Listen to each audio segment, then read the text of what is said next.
Good evening and welcome to the Business Day. I'm Javon Keys. Scotia Group Jamaica is reporting improved results at the end of its third quarter. The company says its business segments have remained steady despite various economic factors. Scotia Group Jamaica says for the 9 months ended July, net profit totaled $12.8 billion. This represents an increase of $5.4 billion or 74% over the comparative period 2022. In line with our commitment to deliver shareholder value, our board has approved a dividend of 40 cents per stock unit for the third quarter. This will be payable in October. CEO of the group, Audrey Tugwell-Henry, says total inflows improved. Our total revenues, excluding expected losses for the 9 months ended July 31st, 2023, was increased by 31.5% to $41.5 billion over the comparative period last year. While, on the other hand, our expenses increased by 10% to $20.8 billion over 2022.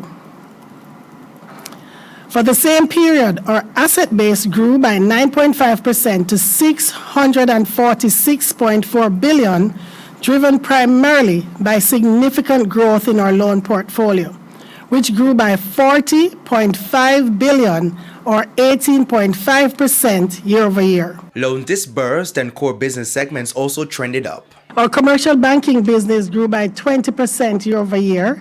Our retail mortgage portfolio grew by 29% year over year. And our flagship product, Scotia Plan Loan, grew by 10% year over year.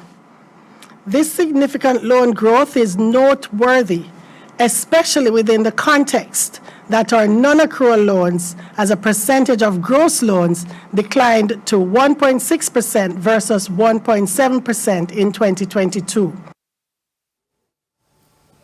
To some company news, Diamond Trading says it has restored 98% of its affected systems after a ransomware attack. In this type of cybercrime, an entity's data is held hostage by hackers who badger firms to pay a sum for the return of their data. Now, in a release today, the listed company, which operates the supermarket chain Sampers and select grocers as well as brands which include Delect, says the network breach was detected on August 28. It says the attack was identified and its team, in collaboration with external experts, were able to restore the systems within 48 hours of the discovery.